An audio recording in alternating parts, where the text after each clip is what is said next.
الحمد لله وكفى وسلام على عباده الذين اصطفى أما بعد فأعوذ بالله من الشيطان الرجيم بسم الله الرحمن الرحيم عن ابن عباس رضي الله تعالى عنهما قال النبي صلى الله عليه وسلم نعمتان مغبون فيهما كثير من الناس الصحة والفراغ۔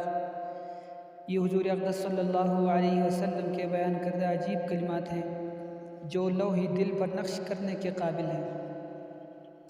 حضرت عبداللہ ابن عباس رضی اللہ تعالی عنہما سے روایت ہے کہ حضور اقدس صلی اللہ علیہ وسلم نے فرمایا کہ دو نعمتیں ایسی ہیں جن کی طرف سے بہت سے انسان دھوکے میں پڑے ہوئے ہیں۔ کس دھوکے میں پڑے ہوئے ہیں؟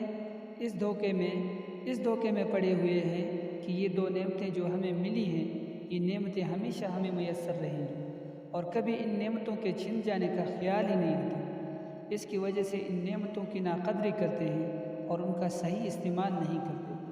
وہ دو نعمتیں یہ ہیں، ایک صحت کی نعمت اور ایک فراغت کی نعمت۔ صحت ایک ایسی نعمت ہے کہ جب تک کوئی انسان کو ملی ہوتی ہے تو انسان اس دھوکے میں پڑا رہتا ہے کہ میں صحت مند ہوں، یہ فلاں کام اگر آج نہیں کر لیا تو کل کر لیں گے، کل نہیں تو پرسوں کر لیں گے، پرسوں نہیں تو اس سے اگلے دن کر لیں گے۔ اس طرح کام کو انسان ٹالتا رہتا ہے کہ ابھی تو صحت مند ہے۔ اس شخص کو یہ خیال نہیں آتا کہ صحت کی یہ دولت کسی بھی وقت چھن سکتی ہے۔ اپنی آنکھوں سے وہ دیکھتا ہے کہ ایک اچھا خاصا تندرست انسان، اس کو کوئی بیماری لگ گئی اور پھر ایسا بستر پر پڑا کہ پھر بستر سے نہ اٹھ سکا۔ آج عمل کرنے کی طاقت ہے، طاعت بجا لانے کی بھی اور عبادت انجام دینے کی بھی طاقت ہے، اللہ تعالیٰ کے حکموں کے مطابق زندگی گزارنے کی طاقت ہے۔ کل کو جب بستر پر لیٹ جائے گا تو یہ طاقت نہیں رہے گی۔ اس لیے حضور اقدس صلی اللہ علیہ وسلم فرما رہے ہیں کہ اس وقت جب تم بستر پر پڑ جاؤ گے اس وقت تم یاد کرو گے کہ اوہو یہ نعمت تو مجھ سے چھن گئی، اب میرے پاس وہ موقع نہیں رہا جس میں میں عبادت انجام دیتا، طاعت اور نیک کام انجام دیتا اور اللہ تعالیٰ کو راضی کرتا۔ اس وقت کی حسرت کام آنے والی نہیں۔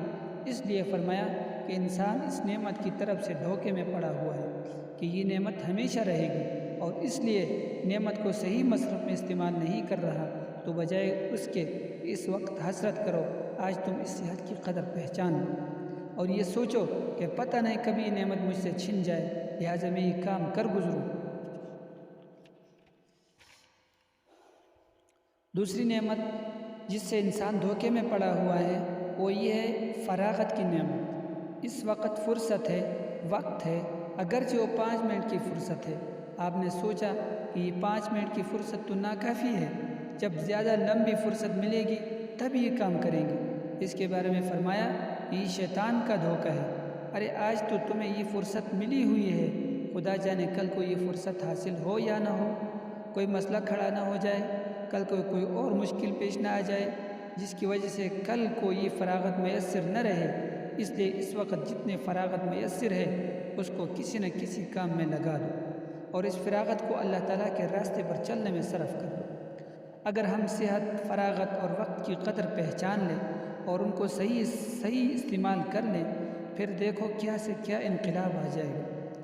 چنانچہ جو اللہ تعالیٰ کے نیک بندے ہوتے ہیں جن کو اللہ تعالیٰ توفیق عطا فرماتے ہیں وہ اپنے وقت کے ایک ایک لمحے کی قدر کرتے ہیں کہ یہ لمحہ دوبارہ لوٹ کر آنے والا نہیں۔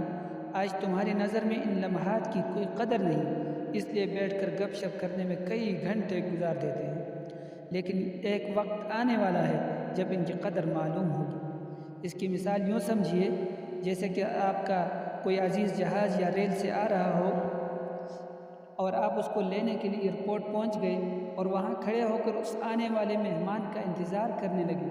اس وقت تو انتظار کی گھڑیاں کتنی لمبی معلوم ہوتی ہیں۔ یا آپ جہاز پر سفر کرنے والے ہیں اور وہ جہاز لیٹ ہو گئے اور اب آپ انتظار کر رہے ہیں کہ کب یہ جہاز روانہ ہوگا۔ اس وقت ایک ایک منٹ بہت بھاری معلوم ہوتی ہے۔ یا آپ کو ایئرپورٹ پہنچنے میں تاخیر ہو گئی اور آپ کو یہ اندیشہ ہے کہ اگر میں نے تاخیر کی تو جہاز چھوٹ جائے گا۔ اس وقت ایک ایک لمحہ بڑا قیمتی معلوم ہوتا ہے۔ اس طرح ہم اس وقت ان اوقات کی قدر نہیں پہچان رہے، لیکن جب آخری وقت آئے گا اور موت کا منظر سامنے آئے گا اور عالم بالا کے مناظر سامنے آئیں گے تو اس وقت حسرت ہوگی کہ اگر مجھے تھوڑا سا وقت اور مل جاتا اور ایک مرتبہ سبحان اللہ کہہ لیتا تو میرے نام اعمال میں کتنا اضافہ ہو جاتا۔ اس وقت ان لمحات کی قدر معلوم ہوگی۔ قرآن کریم میں ہے کہ انسان صحت کے معاملے میں اور وقت کے معاملے میں دھوکے میں پڑا ہوا ہے۔ جب آخرت میں پہنچے گا تو اللہ تعالیٰ سے کہے گا لولا اخرتنی الی اجل قریب فاصدق واکن من الصالحین، یا اللہ مجھے دوبارہ دنیا میں جانے کی تھوڑی سی مہلت اور دیجیے، اور پھر دوبارہ دنیا میں جا کر اتنے صدقے کروں گا اور اتنے نیک کام کروں گا، میں نیک صالح انسان بن کر جاؤں گا۔ اس کے جواب میں اسے کہا جائے گا وَلَن يُؤَخِّرَ اللَّهُ نَفْسًا إِذَا جَاءَ أَجَلُهَا، کہ اللہ تعالیٰ کا قانون ہے کہ جب انسان کے لیے جو وقت لکھ دیا گیا اس سے ایک بھی لمحہ آگے نہیں بڑھ سکتا، چاہے اس وقت وہ کتنے بھی حسرت کرے، کیونکہ اس وقت کی حسرت کوئی کام نہیں آئے گی، بلکہ اس وقت تو انسان سے کہا جائے گا اولم نعمرکم ما یتذکر فیہ من تذکر وجاءکم النذیر، یعنی ہم تمہیں دنیا میں بہت مہلت دے چکے ہیں، ہم نے تمہیں اتنی عمر دی تھی کہ اگر تم اس میں نصیحت حاصل کرنا چاہتے تو نصیحت حاصل کر سکتے تھے، تمہارے پاس کتنے ڈرانے والے بھی آئے، تمہارے پاس انبیاء بھیجے، تمہارے پاس رسول بھیجے، تمہارے پاس کتابیں بھیجی، اور ان انبیاء کے وارثین تمہارے پاس بھیجے، اور وہ تمہیں ہمارا پیغام بار بار پہنچاتے رہے اور بار بار ڈراتے رہے، بار بار بلاتے رہے، لیکن تم نے ان کی قدر نہیں کی۔ اب تمہیں ایک لمحہ کی بھی مہلت نہیں دی جائے گی، اس وقت ایک لمحہ کی قدر معلوم ہوگی۔ جناب رسول اللہ صلی اللہ علیہ وسلم اسی طرف توجہ دلا رہے ہیں کہ خدا کے لیے اپنی زندگی کے اوقات کی قدر پہچانو۔ اگر انسان چاہے تو ایک لمحے میں جہنم کے 7ویں طبقے سے نکل کر جنت الفردوس میں پہنچ سکتا ہے۔ کیوں؟ اس لیے کہ ایک شخص جو بڑا گناہ گار ہے یا بڑا کافر ہے، فسق و فجور میں مبتلا ہے، لیکن اس شخص نے صدقی دل سے ایک لمحے میں کہہ دیا استغفر اللہ ربی من کل ذنب واتوب الیہ، اور کلمہ طیبہ پڑھ لیا اور اپنے سارے اگلے پچھلے گناہوں سے اللہ تعالیٰ سے معافی مانگ لی، تو ایک لمحہ کے اندر وہ شخص جنت الفردوس میں پہنچ گیا۔ اگر ایک لمحہ پہلے ان کلمات کو ادا کرنے سے پہلے مر جاتا تو سیدھا جہنم میں جاتا، اور اگر ایک لمحہ کے بعد مرا تو سیدھا جنت میں جائے گا۔ اس ایک لمحے نے کایا پلٹ دی، لہٰذا یہ ایک لمحہ بھی بڑا قیمتی ہے، لیکن ہم لوگ دھوکے میں پڑے ہوئے ہیں، بس اوقات کو گزار رہے ہیں اور نیک کاموں کو ٹال رہے ہیں۔ یہی بات حضور صلی اللہ علیہ وسلم فرما رہے ہیں کہ نیک کاموں کو نہ ٹالو، کسی وقت بھی موت کا پیغام آ جائے گا۔ اس وقت ان اوقات کی قدر منزلت معلوم ہوگی، لیکن اس وقت کوئی فائدہ نہیں ہوگا۔ اللہ تعالیٰ اپنے رحمت سے ہم سب کو اپنی زندگی کے اندر ان اوقات کی قدر منزلت پہچاننے کی توفیق عطا فرمائے اور اپنے راستے پر چلنے کی توفیق عطا